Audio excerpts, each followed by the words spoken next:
What's up, everybody? John McClain with Team Arms Corps here. I wanted to talk to you about if you're limited in your range training sessions, mostly about those people that can only find access to an indoor range setting. Now, I know it can seem like you're very limited in your training options, but I'm going to show you a couple of drills that you can do when you only have one target available, because obviously you don't want to be shooting across lanes or anything like that in an indoor range setting. So we're going to go over some of the drills that you can practice and different ways to kind of spice them up. So let's get to it. For starters, let's talk about concealment. Obviously, anytime you can practice drawing your firearm from concealment is going to help you out.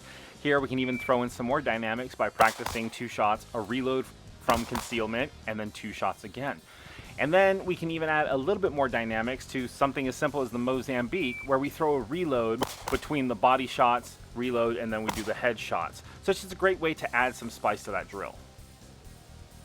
For the 1, 2, 3, 4, 5 drill, you're going to fire a single shot, do a reload with retention, then fire 2 shots, reload from retention, 3, so on and so forth. This is a good drill because if something doesn't go right, it forces you to still stay focused on where you are in the drill, how many shots you have fired or need to fire from there.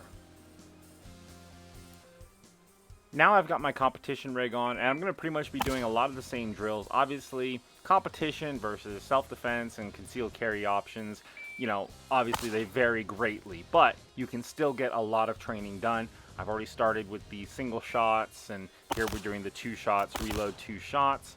Next, we're going to do the Mozambique drill, so the 2 to the body reload before the headshot. You're just trying to find new ways. You know, you can go out there and just shoot the single target all day long, but if you want to add a little bit of excitement or spice to your training, throwing in little things like reloads from the table or reloads from your belt or anything like that is a great way to add a new dynamic to a very stale drill.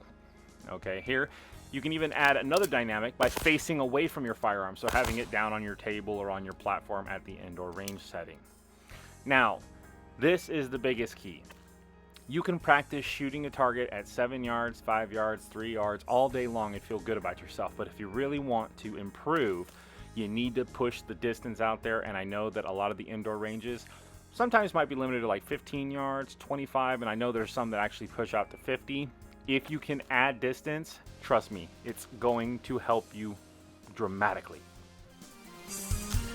Well, as you can see, after a very hot range session, I am back home enjoying the AC.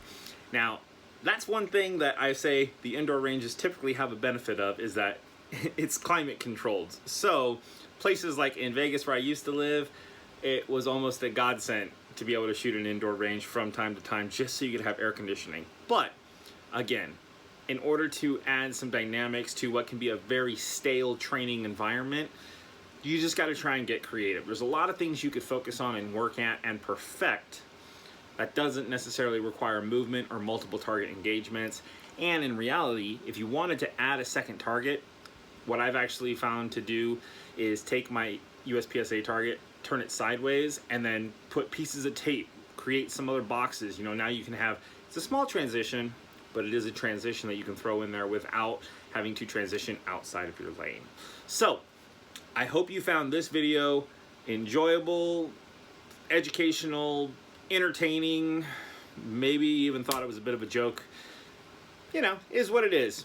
I'm not trying to get anyone killed on the streets, just trying to help you guys find new ways to stay engaged, stay excited about training. And with that being said, thank you guys so much for tuning in and watching. Make sure you like, subscribe, hit the notification bell so you're notified when I'm releasing new videos, and I will hopefully see you out on the range.